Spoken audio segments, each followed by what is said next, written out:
Marami ang nagulat sa lumabas na balita na di umano'y lumapit na ang mag-amang Sara Duterte at Rodrigo Duterte kay former Vice President Leni Robredo upang magpatulong na labanan ang kasamaan ng kasalukuyang administrasyon at upang mapigil ang nalalapit na impeachment ni Inday Sara. Ayon kasi sa usap-usapan, marami umanong hawak na ebidensya si Leni Robredo na maaaring magpabagsak kay President Bongbong Marcos. Narito panoorin ang video kung ano na nga ba ang kahihinatnan ni VP Inday Sara Duterte at ang patuloy na paglubog ng Pilipinas. Init pa rin pinag-uusapan itong impeachment case against Vice President Sara Duterte. Bilang possible na tumayo na impeachment judge, ano na po yung preparation ninyo sa ngayon? Bago pa man hinain yung kasong iyon, and I have to say about those cases, syempre malaya naman kahit sino na dumulog sa Korte Suprema, questionin ang isang articles of impeachment at yung prosesong maaring ibunga niyan. Pero ang masasabi ko lang, and konektado dun sa paghahanda, yung ganyang kaso o mga kaso, hindi dapat maging hadlang na ituloy namin sa Senado ang aming trabaho.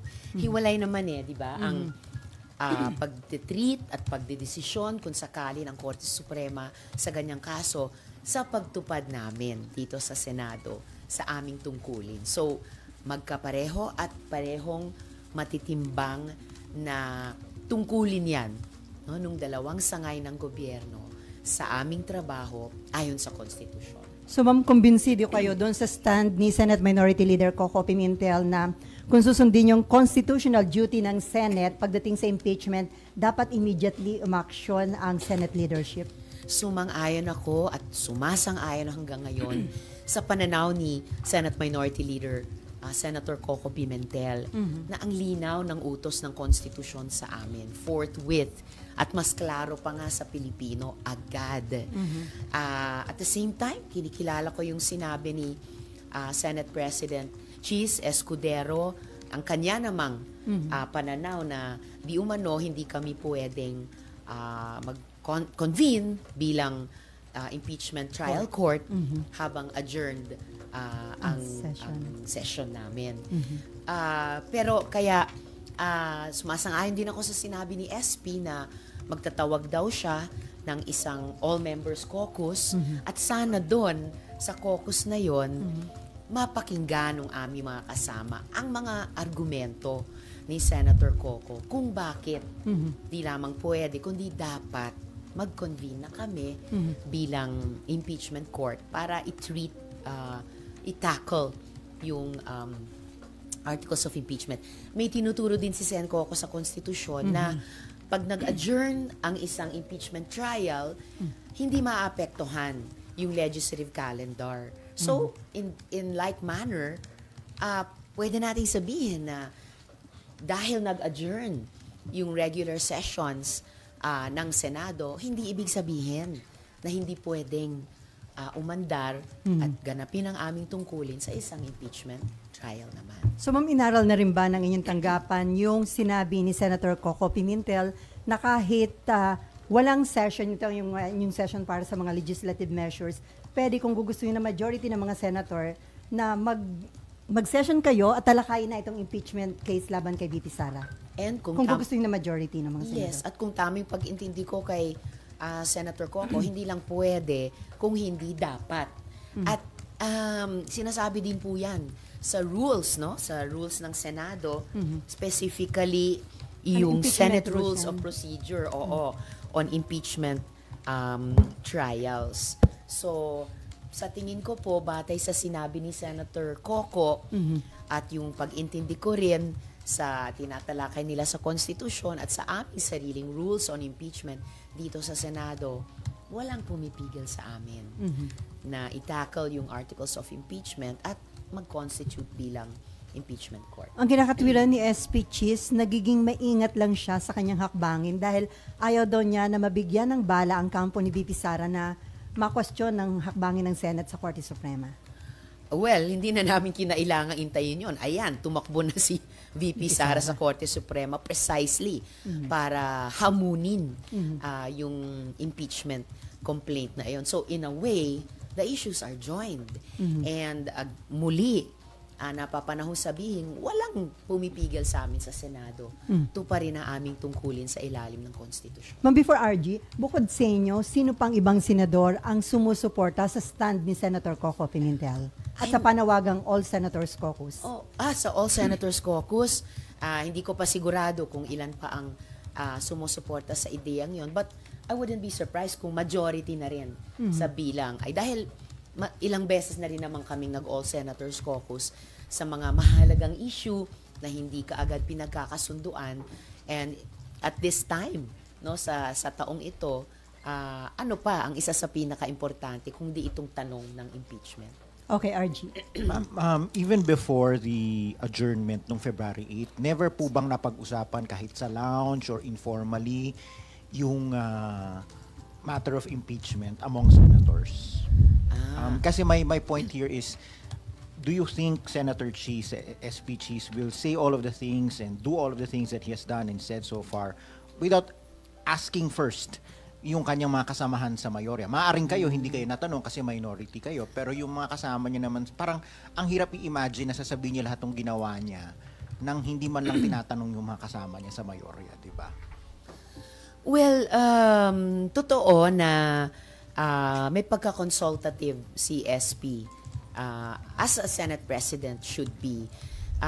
Kaya, ilang beses din na tuwing, kunyari, suspended ang session sa mga tumpukan sa floor or for that matter sa lounge, of course, magtatanong din siya sa amin. And in fairness sa kanya, kahit sa amin sa minority ni Senator Coco, anong pananaw namin sa ganito o ganyang issue. So, hindi ako magugulat kung nagkonsulta rin siya. And kahit kami, bago pa man nahihinog itong impeachment process, na pag-uusapan din yung pananaw ng bawat isa tungkol sa posibilidad noon ng isang impeachment process. So all the more, umaasa ako na matutuloy yung All Senators Caucus para dun man lang sa caucus, for starters, mapag-usapan, itutuloy na ba natin yung impeachment trial? And I think na nasabi na ni SP, pwedeng sa June na daw, pag-convene namin ulit, pag-resume.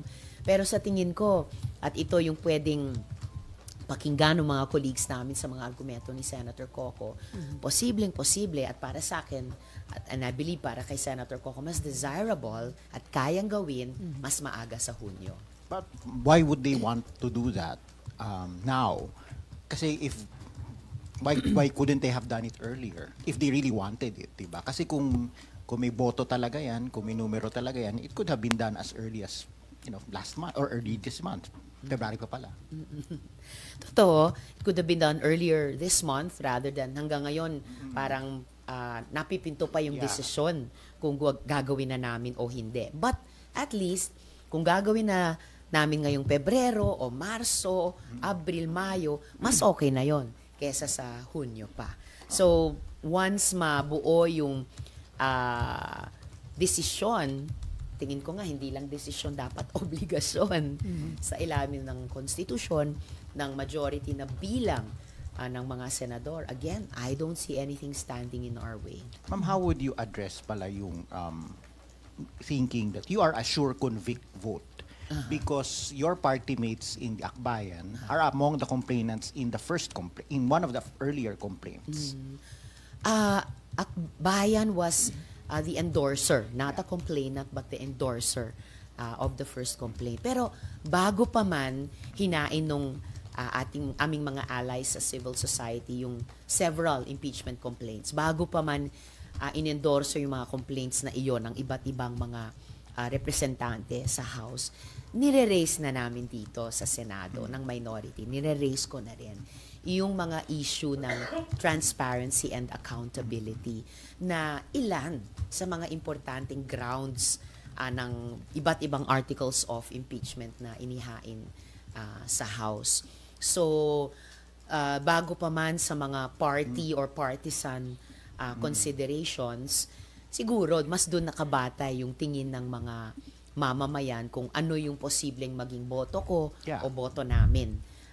Dahil sa mga issue na nakapaloob sa mga grounds. And in the end, syempre, kumbaga, natatanging prosesong impeachment, sabi nila, sui generis. So, bilang senator judge, eventually, kung matutuloy na ito, at gaya ng paalala ni SP, magiging impartial, fair, aaralin talaga at titimbangin yung mga ebidensya. Which of course, up to today, ay marami na at mabibigat sa isang parang plain na pagtingin. But again, the impeachment process is unique unto itself. So ako, excited akong gawin yung tungkulin namin and in that proper frame of mind. So can the Vice President and her supporters expect fairness and impartiality from you? Of course, she can. They can. As she could have and they could have sa mga previous processes na magkasama kami o nagharapan kami. And I expect no less from her. Actually, is it really possible for you to set aside everything that happened in the past, especially in the past budget hearing? Kasi immortalized na yung exchanges ninyo sa YouTube, sa SOCMED, and I'm sure it's still fresh in your mind. So parang how can you divorce that, if you may, from the idea of whatever your appreciation of her arguments and her evidence may be during the trial, whenever it happens? well, syempre, nobody can completely divorce oneself or forget what has happened. At kahit yung mga nasa social media, syempre, resibo yun sa aming lahat. But the point is, as has been done by senators before and senates before sa mga previous impeachment trials, yun yung hamon sa aming lahat at hamon din sa akin. To have that frame of mind na, okay, as if nagsisimula sa simula. Kasi ngayon pa lang naman, if ever, magkakaroon ng impeachment process sa particular na public official na ito. So, kailangan pakinggan ko, as it were, with new ears, isipin ko with a new mind. But syempre, dahil tao, and I think as a responsible legislator, titimbangin ko rin in comparison with previous evidence I have studied. Saka previous na appreciation sa mga, halimbawa, testimony ng mga witnesses about this particular public official. Sa mga articles na maya't maya magbabanggit ng mga issue na tinalakay na rin namin dito dati sa Senado. And I guess that's as good as it gets. So hindi ka naman sure convict vote? Are we talking about certainties here? I think kasi I guess that's the question in a lot of people's minds. So is this Senate, when they look at all of you, is he or she going to be a sure convict or a sure acquit? There are certain personalities that you can already from her friends, from her allies, may mga nagsalita na. So right. On the flip side, meron din namang mga nag-iisip na baka si ganito. So sure na boboto sila ng no. Ako, I guess the fairest I can say is that yung mga kababayan natin at yung mga colleagues ko dito sa Senado, I think what can be expected of me or of all of us is to make the best decision we can make. And then, yung track record na rin namin will come into play. How have we passed on issues before? And I tend to be a very consistent person in my work. So, I'll start from there. So, too early to say na may judgment ka na, ma'am? I think fair enough to say na may judgment na akong namumuo the past several years na nakita ko sa performance kahit wala pa itong impeachment. VP on the issues na inimbestiga namin dati or dinebate namin dati, some of which ay mga pumasok sa importanteng grounds ng impeachment. Okay. And then, before Mayan, so ma'am, si Attorney Calleja, ang sabi niya, di ba nag-adjourn kayo ng February 5, pero technically, pwede pa kayo nag-session ng 6 and 7. Correct. Para at least natalakay itong impeachment case against BP Sara. So sa tingin niyo ba, parang possible na may constitutional violation ba na nangyari? Or? I hope not.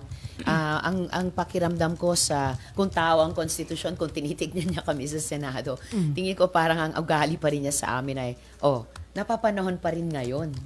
Gawin niyo ang inyong tungkulin. Na huwag kailangang intayin ng Hunyo, but any day, any month now, mag-convene bilang impeachment court, i-tackle yung mga articles of impeachment na tinransmit sa amin ng House, in fairness sa kanila, sa araw na iyon, nung huling session namin. Okay, Mean, and then Cecil. Ma'am, just to clarify, sabi nyo kasi you assure VP na magiging fair kayo and objective, but you said also may judgment na kayo based sa performance niya. So, what does that mean? Ang namumuong, I hear from your voice na may pareho, similar tayong health condition. Sorry. Okay, so back to your question. May namumuo akong opinion tungkol sa kanya bilang public official, given the several important issues na imbestiga namin or napagdebatihan namin ni VP in the past several years. So, it's only human na that will come into play in my mind and memory pagdating sa impeachment trial. But, ang sinasabi ko kanina ay, for the impeachment trial, as for any judge or justice or sa ibang bansa, jury members, the challenge is, yun na nga, try to listen to everything and think of everything as if new, as if fresh. So at least may ganong effort. So, ma'am, aminado tayo, may nabubuo kayong opinion, but you will course. try your best to be fair and objective. Is that what you're saying? I have always tried to be fair. I have always tried to be objective. And I have always tried to be respectful sa mga witnesses, kahit sila pa yung pinatutungkulan ng investigasyon. And the same would be true if and when the impeachment trial gets underway. Okay. Ma'am, isa pa. Mabigat din kasi yung rason ni SP Escudero na kaya hindi nyo tinatakil because naka-break nga kayo, ma'am. So, paano nyo itatahi yun? Are you also one of the senators calling for a special session para nga po matakil nyo na yung articles of impeachment? Any proper mode na magpapakonvene sa amin ulit kahit naka-break ang legislative calendar para matalakay namin itong napaka-importanting usapin. Kasi di ba ang Kongreso, nagsasabatas siya, nag-iimbestiga ng reso, nagpapasa ng taunang budget. Siya rin ay dumidinig sa mga impeachment complaints if and when these are filed. So whether special session o at kung sino man ang mag-request nun, kami ba, Malacanang ba, for me, secondary yon. Ang primary ay sumunod kami sa utos ng konstitusyon. Aren't you happy dun sa tarang plano ni SP na gawin yung pre-trial pag-resume nyo ng June so that the trial itself will happen when the 20th Congress opens? Parang ganun na yung plano niya so far. Sobrang matagal na yun, ma'am. Sorry. Medyo sobrang matagal na. And kapag ganun ang mangyari, ganun mag-play out, magre-renege kami na Senate of the 19th Congress na gawin ang aming tungkulin na dinigin itong articles of impeachment. And to be fair, not just to the public official who would be on the stand, most of all, at ito sa issue ng fairness, objectivity, impartiality, to be fair to the people. Kasi mga kababayan natin ay nagreklamo sa ganito at ganyang mga issue. Mga kababayan din natin nag-file ng iba't ibang impeachment complaints.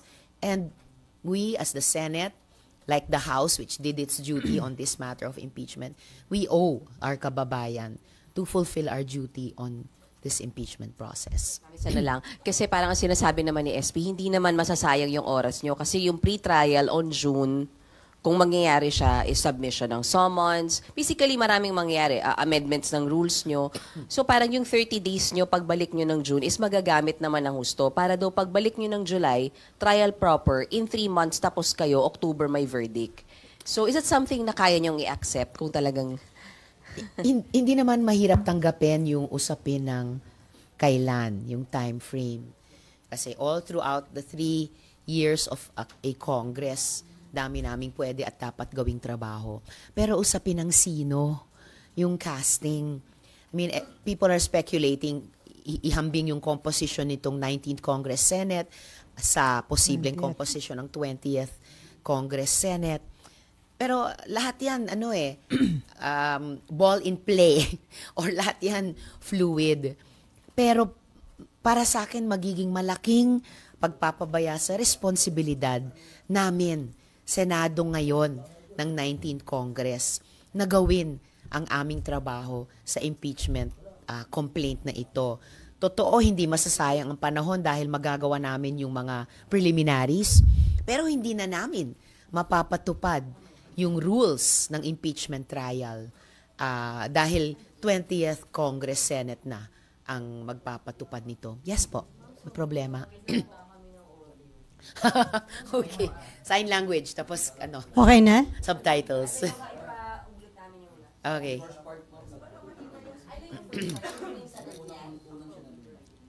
Ano yun, itong huling tanong o kanina pa?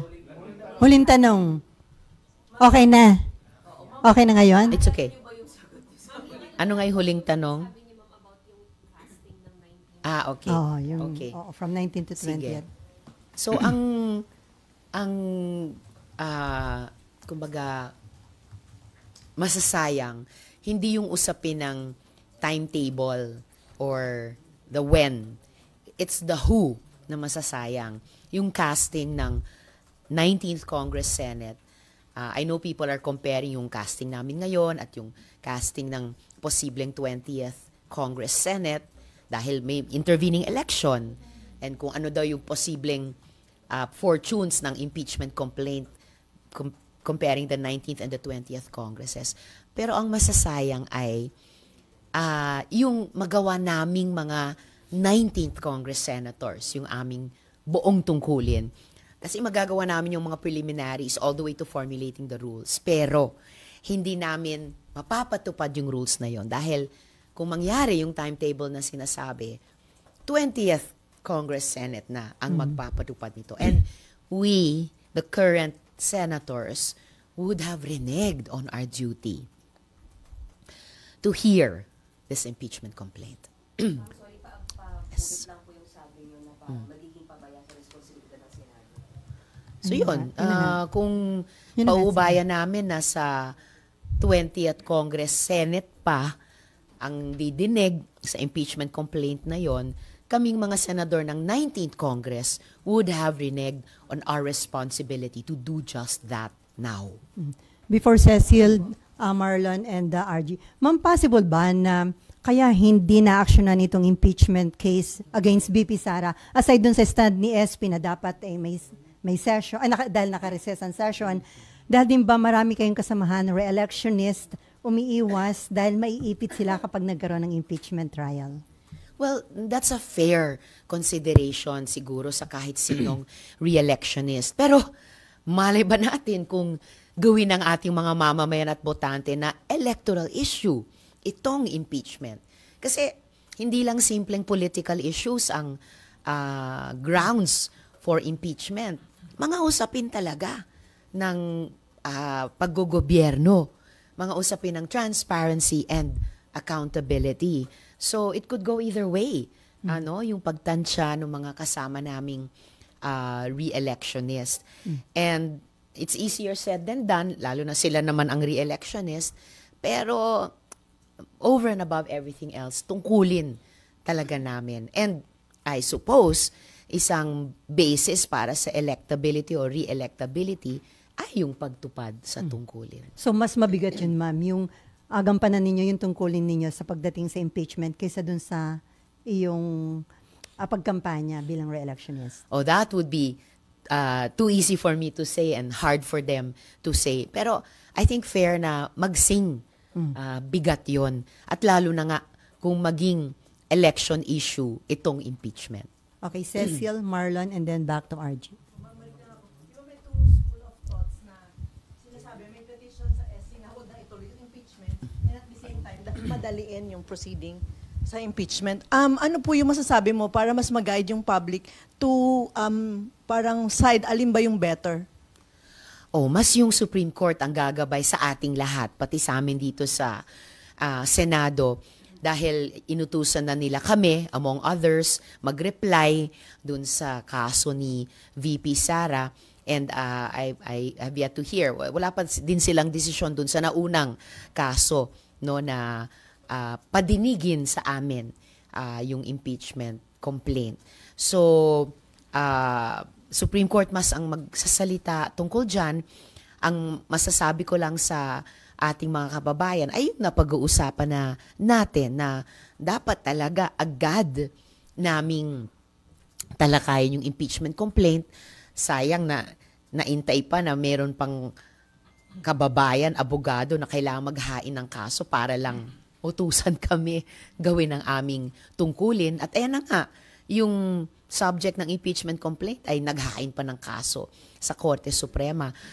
Sayang, no? Rather than naghain ng kaso doon, sana nauna na yung pagharap niya sa amin dito sa Senado. Nga lang, di pa kami nagko-convene. So I think various actors ay kailangang i-play yung aming nararapat na role at sana ayusin namin yung sequence of events. Dahil on some fronts parang nauuna yung bagon kaysa sa kalabaw. This is not just politics, di ba? Parang may perang involved ng taong bayan. Exactly. Of course, people say, at tama din sila na impeachment processes are eminently political, pero definitely, ang pera at buwis ng mamamayan na perang hinahawakan lang ng gobyerno para gastusin para sa taong bayan, that is more than a political issue, it's a governance issue, at definitely subject ng mga proseso ng pagsingil ng accountability tulad ng impeachment. Na pag pinalagpas natin, it would set a bad precedent. Sobrang bad precedent pag pinalagpas nating lahat. And yun, salamat para doon. Bad precedent din kung So, bad precedent kung palagpasin namin ng Senado. Ang hindi lang chance, pero yung responsibilidad, dinigin ng isang impeachment complaint na may kinalaman sa pagsingil ng accountability sa paggastos ng pera ng mamamayan. Sabi po ni SP, inaaral niya na yung... You're doing the same, no? Nga po. Which of the articles of impeachment, ma'am, do you think ang mas malakas at mas madaming ebidensya laban kay BP? Thank you po. Well, there are a lot of articles or grounds, there's a lot of evidence, pero iintayin ko, kapag umabot na tayo sa puntong yon at senators, judges na kami, iintayin ko yung punto na ipipresenta yon ng mga prosecutors. Kasi yun yung kailangan muna naming dinigin bago kami magbuo ng aming opinion within the impeachment trial o makapagsalita tungkol doon. Ako, wala ang attorney dito. Sige, I'll get back to you on that kung ilan. Pero marami-rami. Before Marlon, so ma'am, kung hindi pa action ang Senate hanggang, sabi nga ni SP, pag nag-resume yung session sa June at yung proper trial, baka July na, pwedeng may madagdagan pa yung mga petition sa Supreme Court, and at the same time, may mga grupo na yata na gustong mag-rally para lang i-pressure yung Senate to immediately act on the impeachment case against BP Sara. Ang rally, laging karapatan niya ng mamamayan. Sana hindi kailanganin pang madagdagan ng kaso para gawin namin ang aming responsibilidad in a more timely fashion. May 4 na buwan pa naman mula ngayon hanggang Hunyo. There's no reason we should wait 4 months or even 1 more month. Pwede na po naming simulang gawin ang aming responsibilidad ngayon. Okay, Marlon. Ma'am, since you already mentioned that impeachment is a political process, does the Senate need the Supreme Court to interpret what is your constitutional duty according to Article 11 of the Charter? In principle, bilang non-lawyer, akala ko hindi na kailangan. Kaya nga, ang plain understanding ko rin, nung na-transmit ng House yung articles of impeachment sa amin, ay susunod na, forthwith, agad. Yung susunod na hakbang. Ngayon lumalabas na may mga legal luminaries na magkakaibang mga opinyon na pinahahayag at yun na nga, may naghain na ng kaso ng Korte Suprema. So, in terms of that process, syempre, in principle again, kailangang marinig natin yung desisyon ng Korte Suprema. I'm hoping na yung magiging ruling nila, silang pinakamatataas na abogado sa ating bansa would also be just a plain reading. Pero tingnan po natin. And in the meantime, kahit iniintay pa natin ang mga desisyon ng Korte Suprema sa mga kasong iyon, walang hadlang na ituloy namin, gawin namin sa Senado, dito sa legislature, ang aming responsibilidad.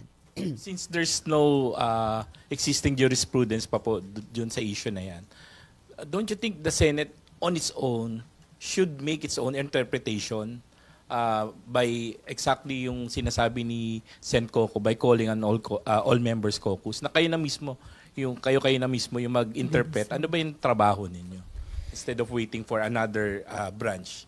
Kaya ako nga, sinusuportahan ng buong-buo magkaroon ng All Senators Caucus na sinabi ni SP at handang magpresenta ng argumento si Senator Coco para kung kailangan pang buuin ang aming desisyon dyan, gawin po namin. Para hindi na sana kinailangan na i-interpret pa sa ating lahat at sa amin ng Korte Suprema ang konstitusyon. Senator Judge, will you require the Vice President to be present during her trial? Siguro pag-uusapan pa namin iyon at lalabas sa rules dahil apparently ang rules sa bawat impeachment trial ay naiiba sa isa't isa. So probably pag-uusapan po namin yon. Though I don't think I've ever seen a trial. Inaalala ko yung mga napanood ko bilang mamamayan noon na mga impeachment trials. I'm not sure I've seen an impeachment trial or any ordinary trial for that matter na wala doon yung defendant sa ordinary trial or yung subject ng impeachment. Pero malamang pag-uusapan pa po namin yon sa pagbuo ng rules.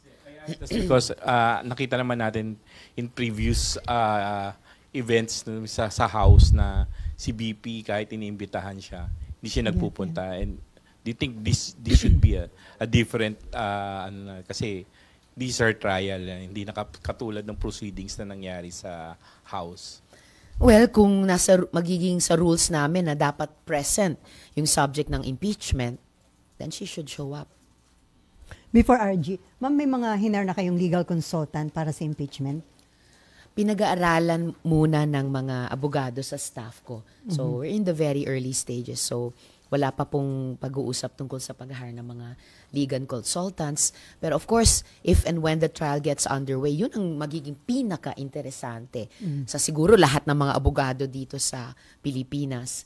And I'm sure there will be those willing and able to help the Senate na gawin yung aming trabaho. May mga kinoconsider na kayo, ma'am, na i-hire na legal consultant? Wala pa kasi kailangan pa naming magkumbinsihan sa hanay naming mga senador na tara, gawin na natin yung ating trabaho. Huli na tayo ng ilang linggo. RJ and then Mav. I have two more questions, ma'am. Kasi sabi po ninyo, impeachment is political.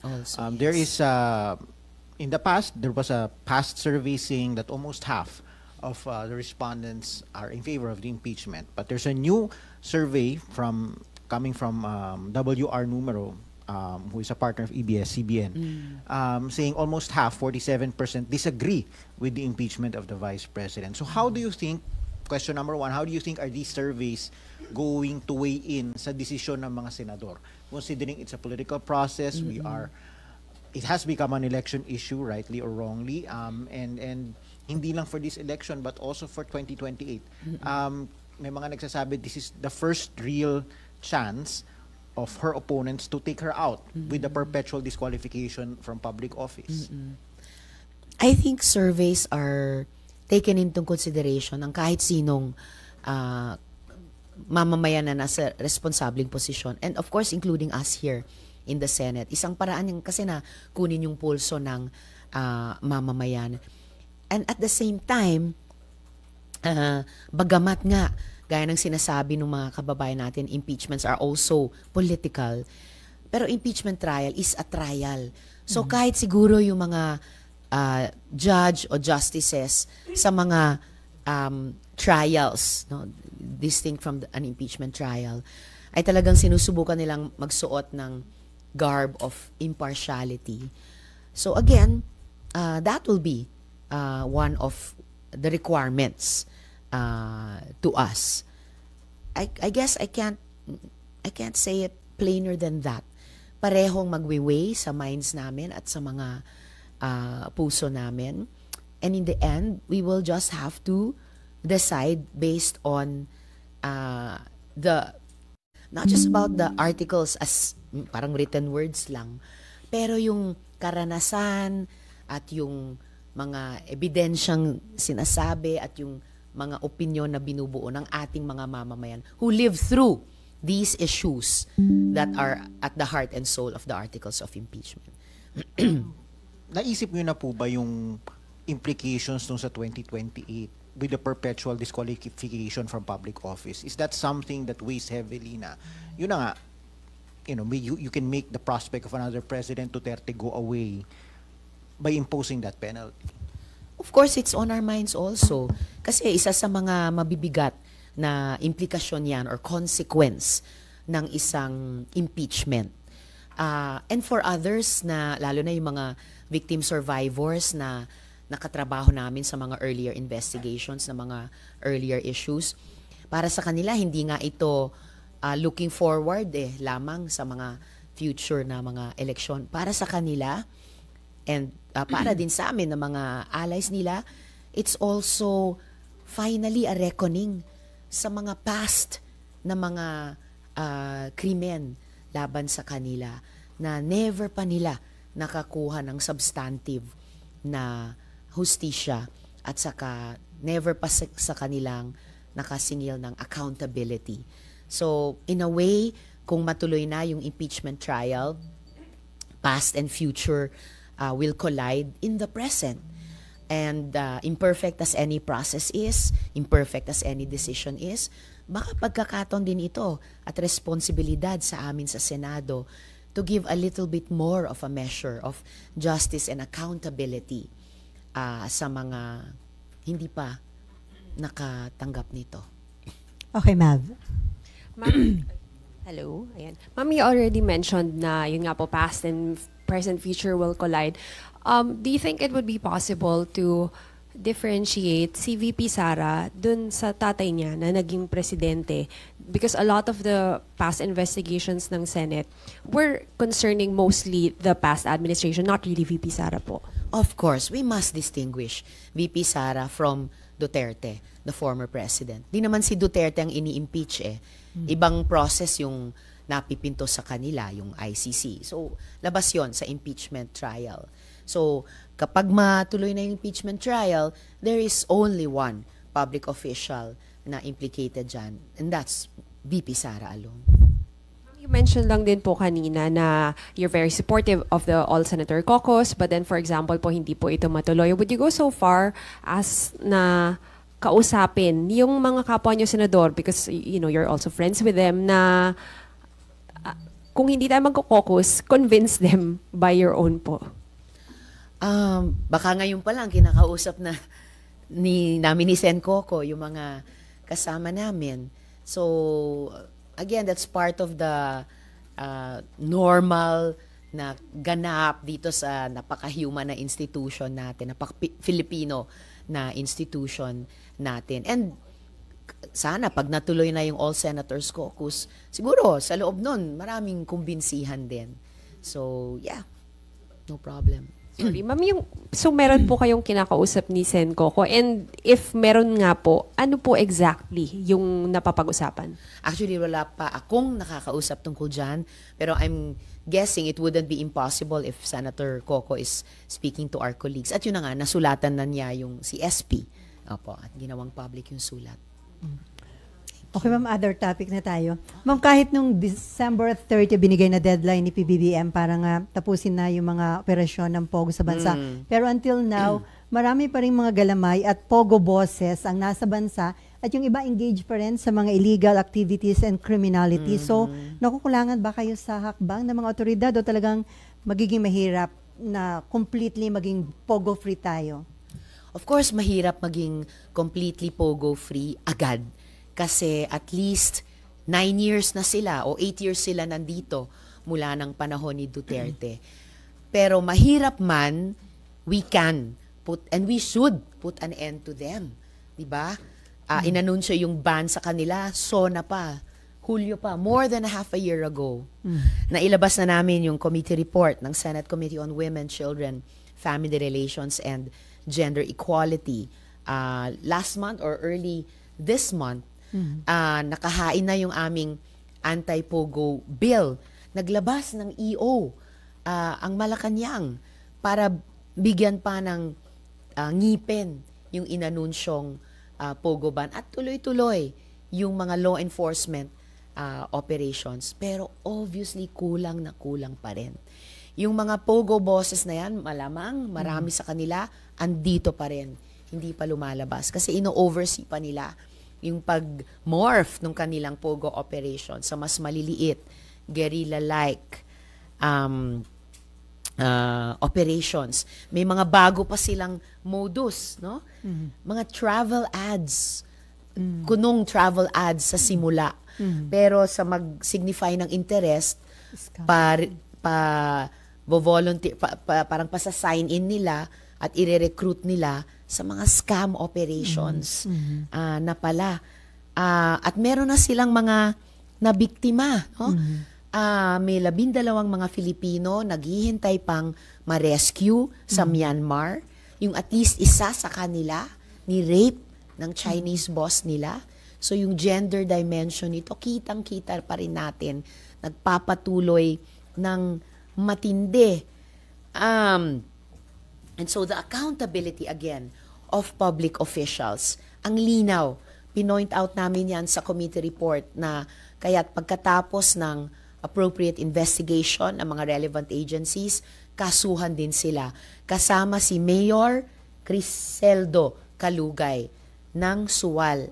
Dahil nabunyag ng mga hearings namin na yung staff niya ang mismong nagpapirma doon o nagpanotaryo doon sa affidavit ni Guo Huaping kahit wala na pala noon sa Pilipinas si Guo Huaping.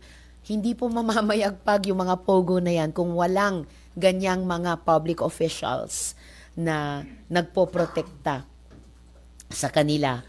And I'm very happy that we are meant na kaya nilang makuha yung mga cellphone number at iba pang mga data. So, nakakabahala po ba ito? Nakakabahala at nakakagalit talaga. Ang kakapal talaga ng mga mukha, di ba? Ang tatapang talaga ng mga apog, di ba? Kasunod na yan ng, di ba, yung unang naarestong mga diumanong Chinese spies na yung ganyang mga espionage equipment nila nakaturo dun sa isang coastline ng West Philippine Sea. So talagang nagsasalubong na yung mga issue, yung mga haka-haka at yung mga ebidensyang lumabas kahit doon sa aming mga Pogo hearings. Konektado yan sa presensya ng China sa ating energy system, sa ating power sector, yung kanilang presensya sa ating telecommunication sector. At yan, ngayon nakikita natin, yung hindi pa talaga masettle na issue ng espionage. Ultimong sa palibot ng ating mga military at naval at Air Force camps. Hindi pa rin na-settle yung issue ni Shi Zhejiang, yung confessed Chinese spy na nagsabing si Guo Huaping ay kapwa, tawag ng Nika, agent of influence. So, nakakabahala po talaga at nagpapakita na yung presensya ng China, hindi lang sa West Philippine Sea, pero sa iba't ibang sektor ng ating lipunan at ekonomiya ay intertwined din dito sa usapin ng Pogos. At ang kalulungkot, may kasabwat na Pinoy na binabayaran daw na about 2,500 a day. Wow. Diba? So talagang 2,500 nga ba? Tour guide. Tour guide. Wow! Baka ma-get yung mga totoong tour guides at operators natin, no, na sobrang nag-suffer at di pa nakaka-recover mula ng panahon ng pandemya. So talagang nakakalungkot at sobrang nakaka-disappoint at galit kung may mga kababayan pa tayong tumutulong sa mga Chinong ito na mag-espiya sa ating sariling bayan. Okay, Ace and then Marlon. Ace. Hi, Sense. Hello. Bukod dun sa travel scam, sa tingin niyo lumipat na itong mga Pogo dun sa kidnapping? Kasi sabi ng PNP na yung sa international student nila na kidnap, possibly may kinalaman daw sa Pogo. Tapos tumataas din, by 40 na yata, yung cases na may kinalaman sa kidnapping ng Chinese nationals. Thank you. Oh my God. Well, yung pag-ngidnap nila sa isa't isa, maaga nang lumabas yun na problema, di ba? Bago pa nating tuluyang at matinding inimbestiga ang pogo at yung epekto nila sa ating mga Pilipino. Pero kung yung nauna na nilang pagkikidnap sa isa't isa at sabi noon kaugnay ng pagkakautang dahil sa gambling, kung yan ay may resurgence ngayon, tapos nangingidnap pa sila ng mga Pilipino, no? At kung mga estudyante pa, kung pumapatay pa sa mga driver o household staff nila, ay talagang nakakatakot. At kung yung kidnapping as a whole ay may resurgence dahil sa pogo, so ayan, nakikita na naman natin kung paano ang pogo ay naging pugad talaga ng iba't ibang mga krimen laban sa ating mga Pilipino at laban pa sa mga dayuhan dito sa Pilipinas. So, napakalaking public safety issue talaga. Okay, nice. Marlon. Dapat bang payagan ng BI yung tinatawag na self-deportation? Kasi marami daw dun sa mga naaresto, hindi lang mga pogo bosses, pero yung mga pogo employees na mga Chinese who are being allowed na self-deportation, sila yung aalis sa Pilipinas? Or dapat po ba yung BI, yung gobyerno, yung mag-ensure na talagang pupunta sila dun sa destination nila? Kasi may mga reports din ng PAOK na nakuha na nagkakaroon ng parang stopover. At doon, pag nag-stopover, nakakatakas yung mga na-deport na POGO employees. And hindi natin alam kung makakabalik sila sa Pilipinas o pupunta sa ibang lugar para makapambiktima ulit. Oh, that's interesting and important. Lalo na kung yung stopover ay mga bansa, halimbawa tulad ng Cambodia, na dati ng hub ng POGO at mula doon dito sila pumunta. At nung araw ng SONA, pagkatapos i-anunsyo ang ban, na-pick up yung chatter sa mga Chinese websites na yung mga pogo dito ay naghahanda ng lumipat o bumalik sa Cambodia na naman. Na alam din natin na human trafficking destination para sa mga Pilipino na binibiktima sa mga pogo at scam hubs doon. Importante din iyan dahil naging pattern din dati na halimbawa yung mga dineport mula rito, mula sa pogo hubs dito, ay pumabalik lang naman. Or kung hindi pa nakakaalis dito, halimbawa yung pogo hub sa Porac, Pampanga, yung mga workers doon later nahanap sa pogo hub doon naman sa Cebu. Showing yung interlocking directorates din ng mga pogo hubs dito sa Pilipinas.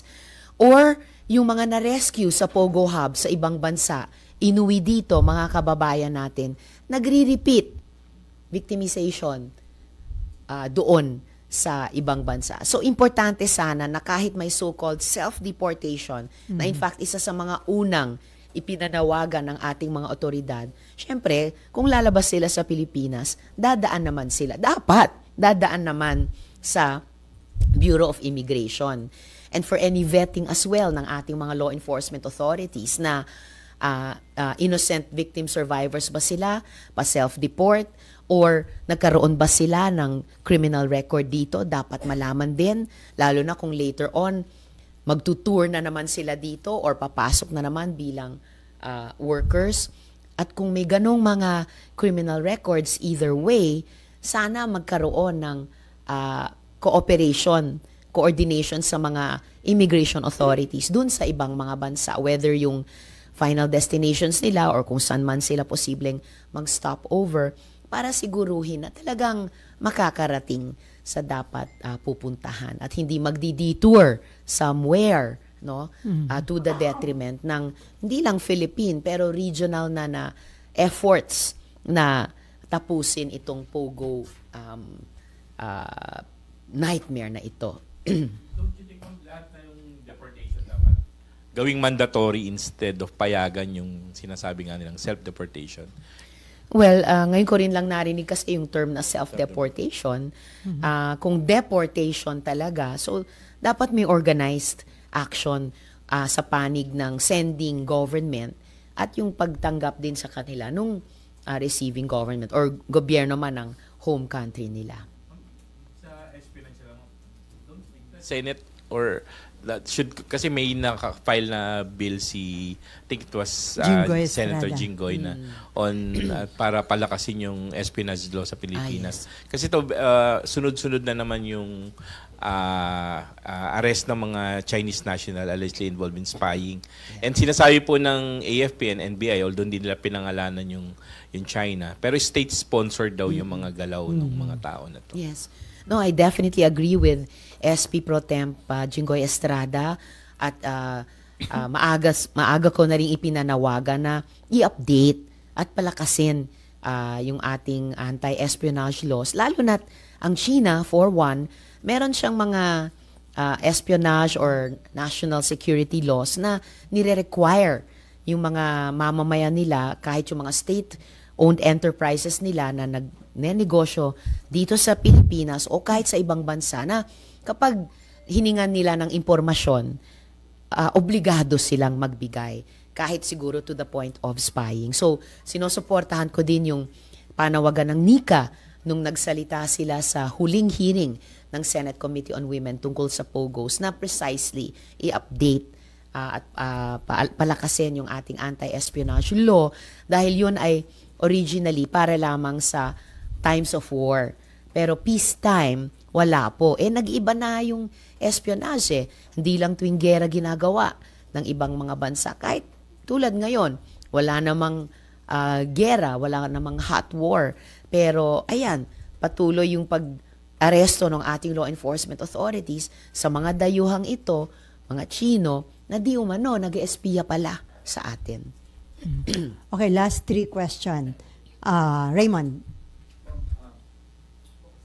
Ma'am, yung balik tayo dun sa issue ng parang may collaboration na nangyayari from certain individuals or sectors supporting yung Chinese narrative tuwing may issue na lumalabas. Right. Many times naobserbahan na yung social media natin flooded with Chinese narratives.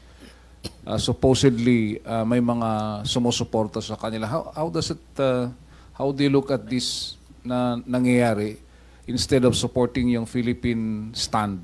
Minsan ay mas matimbang pa yung pagsuporta niyo doon sa narrative ng mga Chinese authorities.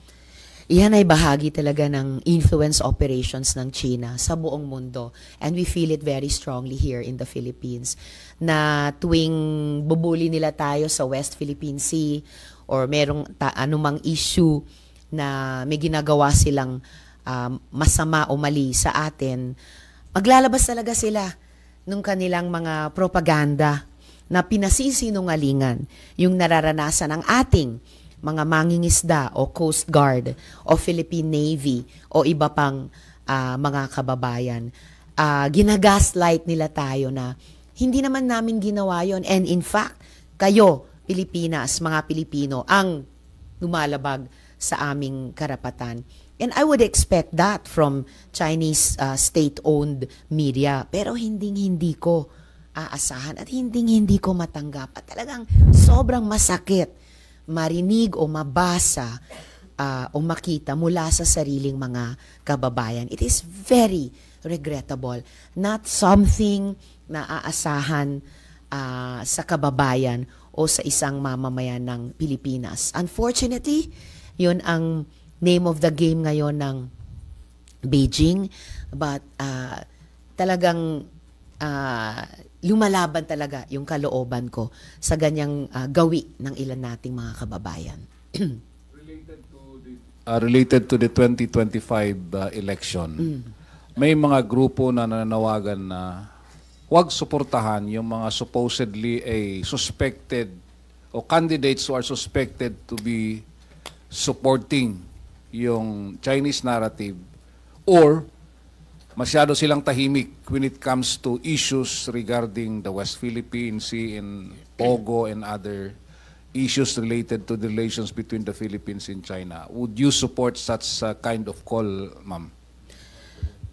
Partly. Yung mga tahimik, baka may iba't iba silang konsiderasyon, although I think regrettable yung pananahimik dahil pag inaatake yung ating bayan, pag inaatake yung ating mga kababayang mangingisda o Coast Guard o Navy personnel, dapat nagsasalita tayo.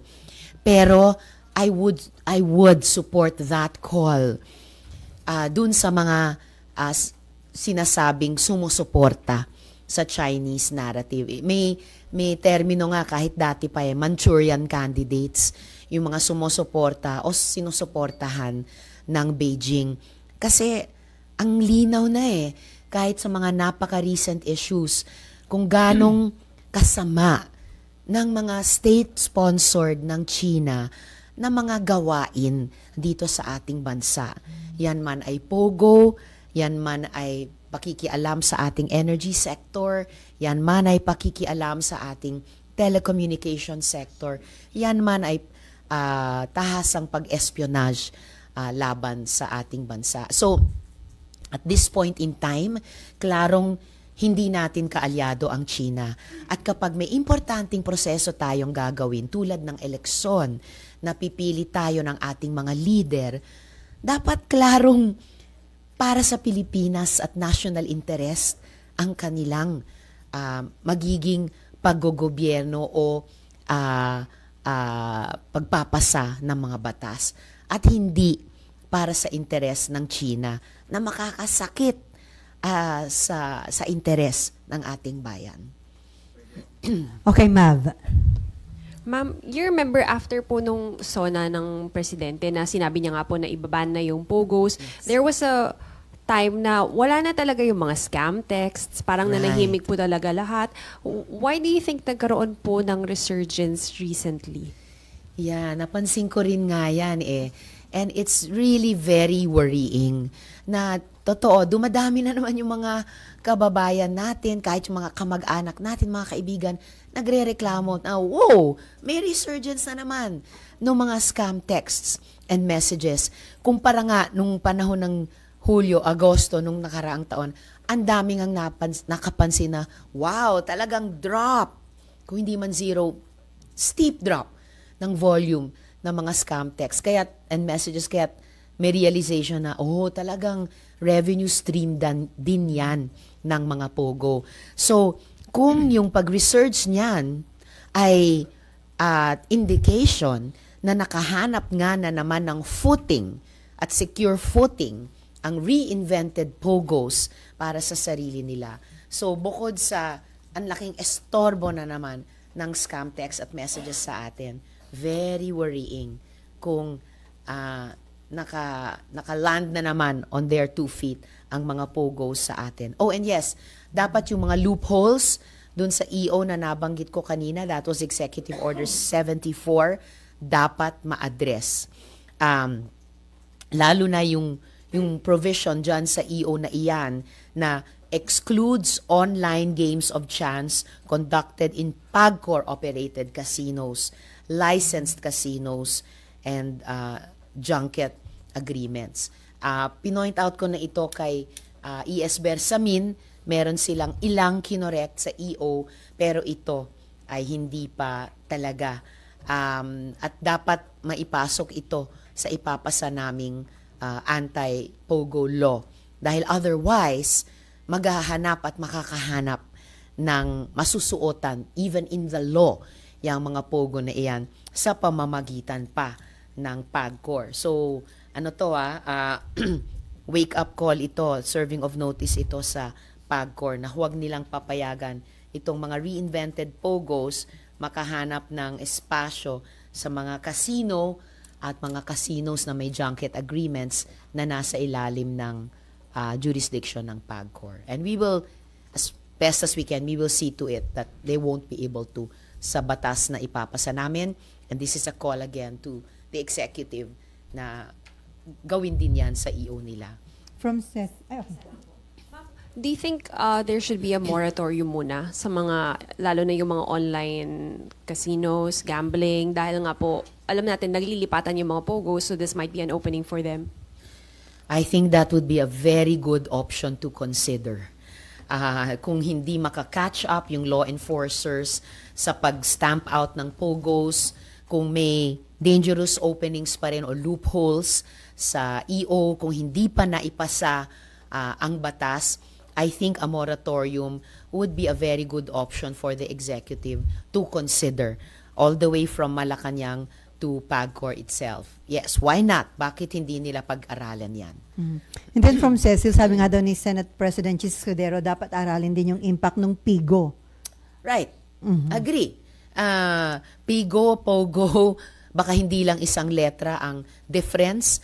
But first things first, ipatupad natin 100% yung POGO ban as provided in the SONA pronouncement, the report ng Senate Committee on Women, yung EO, yung bill banning POGOs.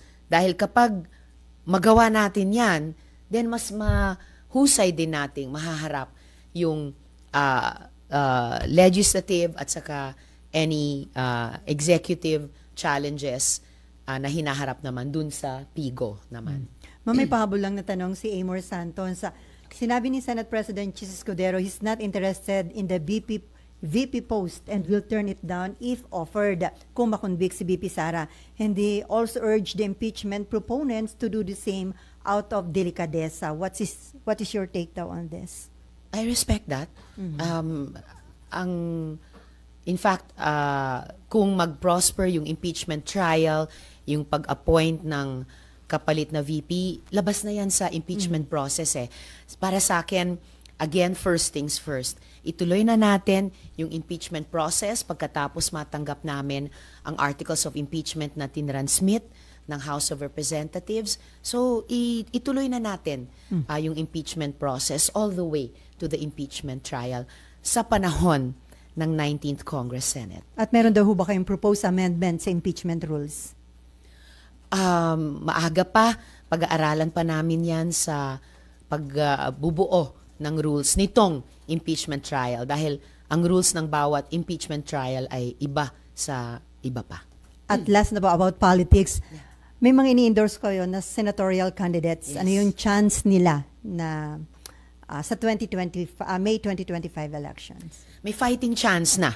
At may fighting chance sina former Senator Kiko Pangilinan at former Senator Bam Aquino. Pero talagang paghihirapan namin ito dahil mabigat ang mga nasa ulunan nila sa mga surveys at very, very well-funded yung mga nasa paanan nila sa lahat ng surveys. So, paghihirapan namin ito, but it will be worth fighting for to give not just Senators Kiko and Bam the fighting chance, pero yung ating mga kababayan na makapagsilbi sila sa ating mga kababayan sa 20th century, sa 20th Congress Senators. Huwag po tayong bumalik sa 20th century. Manatili po tayo sa 21st century. So, Kinakailangan po tayong mga Pilipino maging maisog sa mga madadilim na araw ngayon na hinaharap ng ating inang bayang Pilipinas. Nandiyan pa rin po ang problema ng patuloy na pagtaas ng presyo ng bilihin, ang kawalan ng trabaho at ang mababang mga sweldo. Bukod pa po dyan ang problema ng lantarang korupsyon, hindi lang po doon sa 5,500 flood control projects na nagdulot ng baha na mukhang naging lawa ang buong Pilipinas, kung hindi po doon sa tinatawag kong institutional corruption, kung saan ang Kongreso mismo ang pinagmumulan ng korupsyon. Masyado po nilang binaboy ang 2025 budget na naging dahilan para tawaging pinakakorap na budget sa kasaysayan ng Pilipinas. Yung aking isinulong pong batas na universal healthcare na nagnanais na wala ng Pilipinong mamamatay dahil lamang sa kahirapan, bokya po sa funding. Ano pong binigyan nila ng pondo? Ang kanilang mga sarili. Dinoble po ang budget ng Kongreso. Dinoble ang budget ng Presidente. Tinanggal ang pera para sa pensyon ng mga kasundaluhan at kapulisan. Tinanggal ang pera na nakalaan para maging moderno ang ating hukbong sandatahan. Zero budget para sa kalusugan ng ating mga kababayan. Napakadilim po ng mga pangyayari sa Pilipinas. Dagdag pa dyan ang issue na nagiging diktador na po ang ating Presidente Marcos Jr. sumusunod sa yapak ng kanyang ama na diktador ng Marcos Sr. Sinusupil po ngayon ng mga vloggers. Ako po ngayon naninirahan in exile dahil nangako ang tambaluslos na pupulbusin ang mga Duterte at ang kanilang mga kaalyado gaya ni Harry Roque. Ang mga pobre mga vloggers gaya ni June Abines, sinerba ng search warrant, kinuha ang computer, kinuha ang laptop, kinuha ang cellphone para siya'y patahimikin bilang isang vlogger. Mabuti na lang, nag-ambag-ambag ang mga taga-Cebu, ibinili ng bagong cellphone at ang bagong laptop para siya'y magpatuloy ng kanyang pagbablog. Papayag ba kayo na talagang patatahimikin ng mga kritiko dahil ang gusto nila manatili sa kapangyarihan forever gaya ng ginawa ng ama? At nang sinita sila ni Presidente Duterte sa Cebu na papunta na tayo sa diktadorya, nang gagalaiti sila lahat sa galit. Bakit? Dahil booking talaga ang kanilang intensyon. Nung maaga pa lang sa termino ng Presidente at ninaisan nilang baguhin ang saligang batas sa paggamit ng pondo ng bayan para bilhin ang mga pirma ng ating mga kababayan, alam na natin na ang kanilang misyon ay Marcos Forever Part 2. Nagdududa ba kayo kung bakit nila talagang hinuyurakan ang pagkatao ni Inday Sara Duterte? Dahil hanggang ngayon, maski ang dami na nilang putik na binato kay Inday Sara, nangangalampag pa rin si Inday Sara bilang ang tanging pinupusuan ng taong bayan na maging susunod na presidente. May pag-asa po tayo dahil nandyan pa ang Inday Sara Duterte. Pero sa ngayon, kinakailangan po maging maisog dahil kung hindi, mananaig ang gusto nila. Matahimik ang mga kritiko, sunod-sunuran muli ang taong bayan at sumamba na lang sa bagong Pilipinas. Bagong Pilipinas na ngayon po kinilala bilang pinakapangit na effort sa daigdig, pinaka-dismayadong ekonomiya, pinaka-delikadong lugar para sa mga turista. Sa ekonomiya po, ang ating trade deficit sumadsad po sa pinakamababang figura at ang piso patuloy pong nawawalan ng balor. Mananahimik ba ho tayo? Hindi po. Kayo pong mga nasa Europa, kayo po ang susi sa pagbabago sa Pilipinas.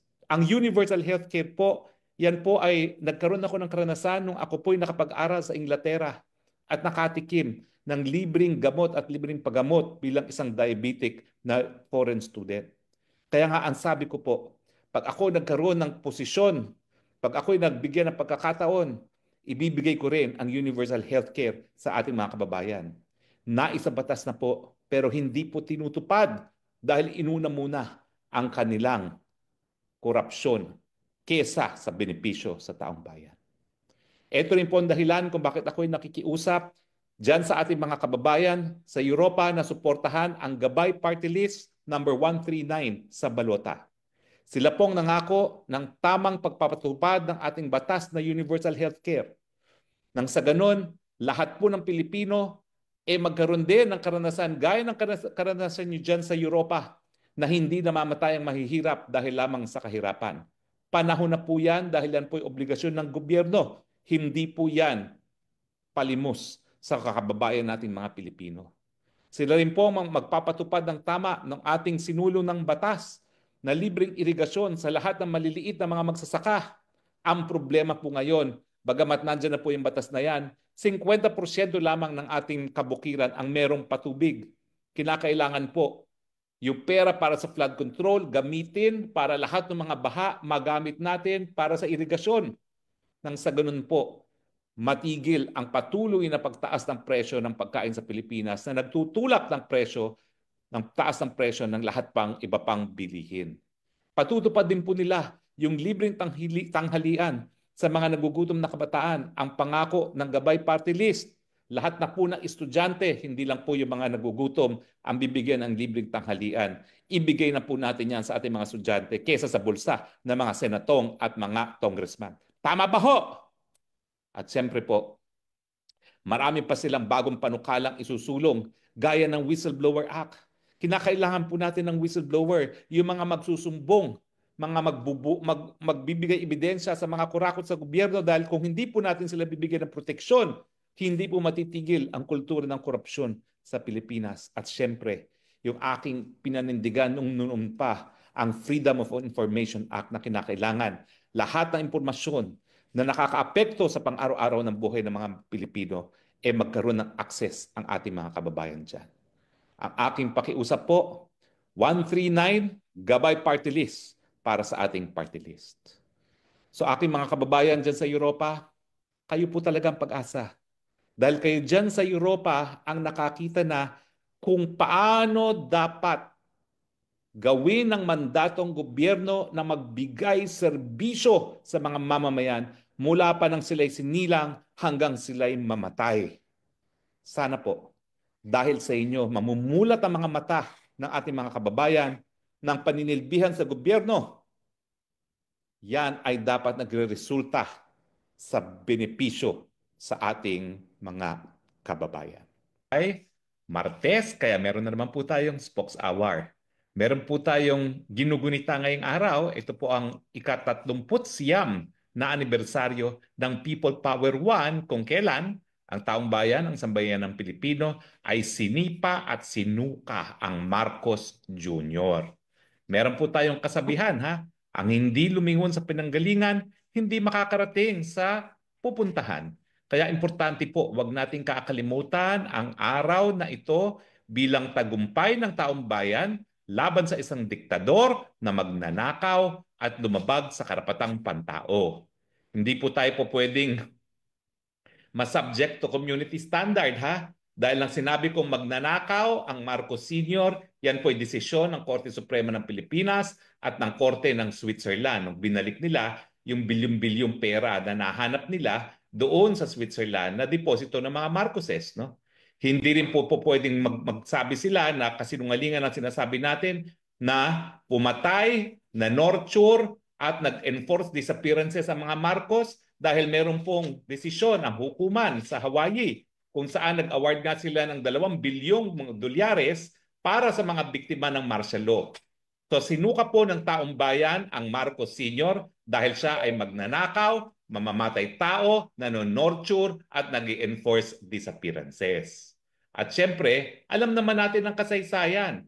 Yung Marcos Sr. noong panahon na yon, hindi na siya po pwedeng tumayo muli para sa re-eleksyon. Anong ginawa niya? Kunwari, meron daw banta sa seguridad ng bayan at ito ay yung pag-ambush kay Juan Ponce Enrile dyan sa Wakwak Subdivision at ginawa niyang dahilan para magdeklara ng martial law. At siyempre, matapos madeklara ang martial law, pinasarado ang Kongreso at siya na mismo ang naging Kongreso. One-man Congress ang nangyari sa kanya at one-man executive. Kaya nga, sinasabi natin na diktador siya. Kasi nga, kung anong sabihin ng presidente dahil siya ay ehekutibo at siya rin ang talagagawa ng batas, yan ay masusunod. Alam din natin ang ating karanasan pag nagkaroon ng diktadorya. Unang-una, ang diktadorya payayamanin ng sarili at ang kanyang pamilya. Yan po ang legacy ng Marcos Sr. Nagpayaman sa posisyon, pinayaman ng mga cronies. At marami sa mga cronies ngayon, narariyan pa rin. Sila pa rin ang mga tycoon. Huwag niyo pong kakalimutan ang kayamanan nila galing po sa nakaw. Pangalawa, huwag natin kakalimutan, ha? Talaga pong pinagpiestahan ng kahirapan ng ating mga kababayan, lalong-lalo na yung mga magsasaka ng buko.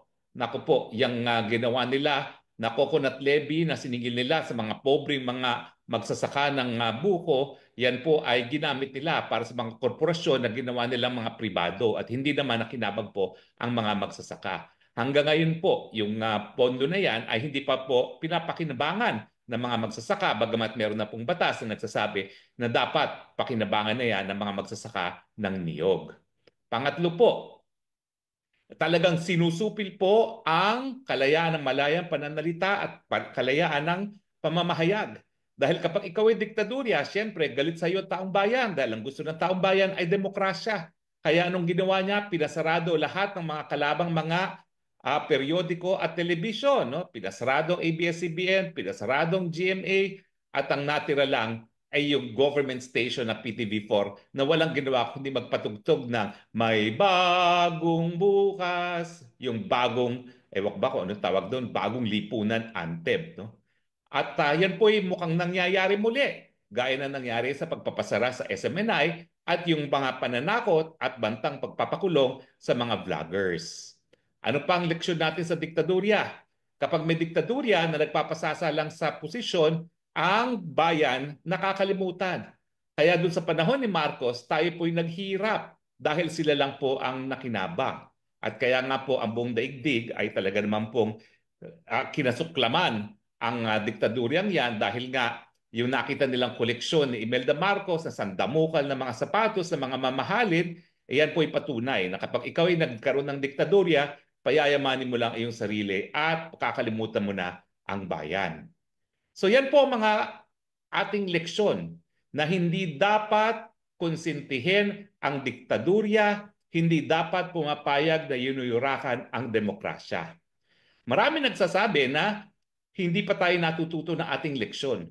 Well, sa akin po, natuto naman po tayo dahil hindi na talaga tayo pumayag na manatili pa ang diktador matapos ang 20 taon. Siguro po, ang ating dapat na leksyon na huwag makakalimutan, kapag tayo ay walang imik at pumayag na magkaroon ng isang diktador na yumuyurak sa ating karapatang pantao at yumuyurak sa demokrasya, magtatagal talaga sila ng 20 taon. At yan po ang ninanais ng Marcos Jr. muli. Ngayong sila'y nasa pwesto na uli sa pamamagitan ng pambubudol, binudol si Inday Sara, binudol ako, binudol ang mga Pilipino sa buong akala natin na dahil hindi naman kasalanan ng anak ang kasalanan ng ama, akala natin, babaguhin ng imahe ng Marcos dictatorship. Nagkamali po tayo dahil inuulit ang kasaysayan. Unang-una ang panunupil sa karapatang pantao, sa karapatang ng malayang pananalita, SMNI at mga vloggers. Ano pa ba ang kinakailangan ninyo? Pangalawa, merong ang Kongreso pero sunod-sunuran naman sa kanyang pinsang buo. Saan ka nakakita dyan? Wala talaga pagkakaiba, no? Dahil mukhang ang Marcos, Romualdez at Araneta nadagdagan lang ng isa pang kampo, isang pamilya pa ang namumuno, no? At saka siyempre, ayan, ang mga kaibigan nila, ang lantarang nakikinabang, smuggling at mga manupulya. Lalong-lalo na sa pag-angkat ng mga kinakain natin dahil ang Pilipinas sa ilalim nila, wala nang ginawa kundi mag-import na mag-import. Huwag niyo po kakalimutan yan, ha? Kasalanan din yan ni Marcos Jr. 2 taon siyang nagpilit na siya magiging kalihim ng Department of Agriculture. Anong nangyari? Wala na ata tayong sapat na pinoproduce para sa ating pagkain. Lahat binibili na natin sa ating mga karatig bansa. At hindi lang po yan, no? Hindi na nga sapat ang ating production, lantaran pa ang smuggling. Dahilan para lalo pang naghihirap muli ang ating mga kababayan. Pero babalik po ako sa leksyon, ha? Ang leksyon, kapag nanahimik, kapag nagbulag-bulagan, kapag nagbigibingihan, tatagal ang diktadurya. Papayag ba kayo na ang ating talambuhay na naman ng Pilipino na sinusupil ang karapatang pantao, na pinakamatindi ang pagkagutom sa ating kasaysayan sa mahigit na 20 taon, na tayo ngayon ay pinagtatawanan dahil tayo ang pinaka-unsafe na syudad para sa mga turista, na ang ating ekonomiya ay walang pinupuntahan, samantalang dati-rati sinasabi isa tayo sa pinaka-promising na ekonomiya. Papayag pa ba kayo ng 20 taon na gaya nito muli? Pero ang Marcos record po, genetic na po yan. Pag hindi po tayo nanindigan at sabihin tama na, sobra na, hindi po sila aalis. At yan ang ating leksyon na dapat isa-isip at isa-puso. Nang bumalik ang diktadurya, ang kanilang layunin ay para manatili na naman sa pwesto, para pakinabangan na naman nila ang gobyerno at patakbuhin ng gobyerno na parang kanilang pribadong pag-aari. Ang tanong, matapos na pinakita natin na ang taong bayan ay pwede magsabing tama na o sobra na, papayag pa ba kayo ng 20 taon muli na ganitong liderato? Sana po hindi. Dahil kapag kayo pumayag na naman na 20 taon na naman ng ganito, na wala namang ginagawa para magkaroon ng solusyon ng mga problema ng ating lipunan, mataas ang presyo ng bilihin, na kakulangan sa trabaho at mababang sweldo, talagang sarili na lang natin ang dapat sisihin natin sa ating mga hinaharap na kahirapan. Dahil tayo bilang mamamayan, bilang soberenyang taong bayan, ay kinukonsinte ang mga natutulog sa pansitan na mga namumuno, at hindi lang natutulog sa pansitan, inaabuso pa ang karapatang pantao, binabaliwala ang kapakanan ng mamamayang Pilipino. Ang leksyon ng EDSA, ang leksyon ng February 25, huwag kayong nagbubulag-bulagan, huwag kayong nagbibingi-bingihan, manindigan kapag ang gobyerno ay hindi na gumagalaw para itaguyod ang interes ng nakakarami. Pag ang interes na sinusulong ay pangsariling interes, huwag na po tayong pumayag at huwag na tayong mag-antay na naman ng 20 taon. Dahil pag tayo nag-antay pa po ng 20 taon, talagang maiiwan na tayo ng kasaysayan. Ngayon po, dati-rate ang Pilipinas, numero 1 sa Asia. Ngayon po, sa Southeast Asia alone, halos lahat ng bansa ay naunahan na tayo. Mabuti na lang, merong bansang Cambodia, Laos at Myanmar at yan ay nasa likuran pa natin. Pero soon, ang Cambodia po, mukhang mauunahan na tayo.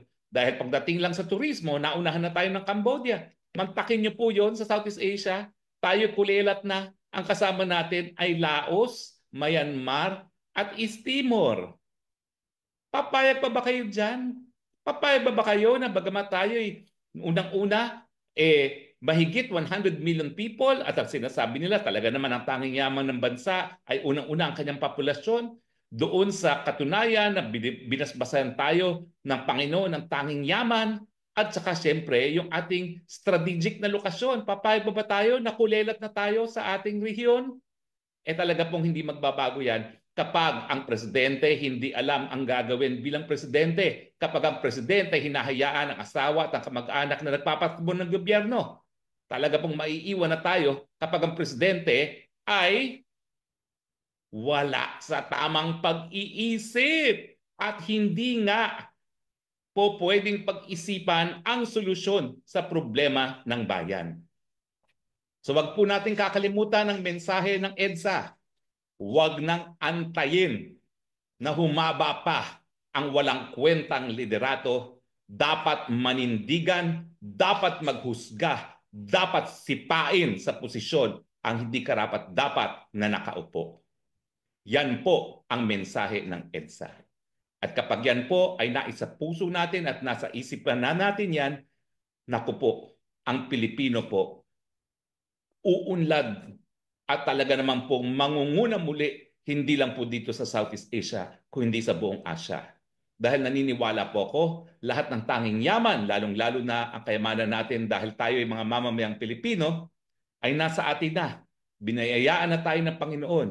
At nagiging hadlang lang ang mga leaders natin na walang kamuwang-muwang kung anong dapat gawin sa ating mga kababayan.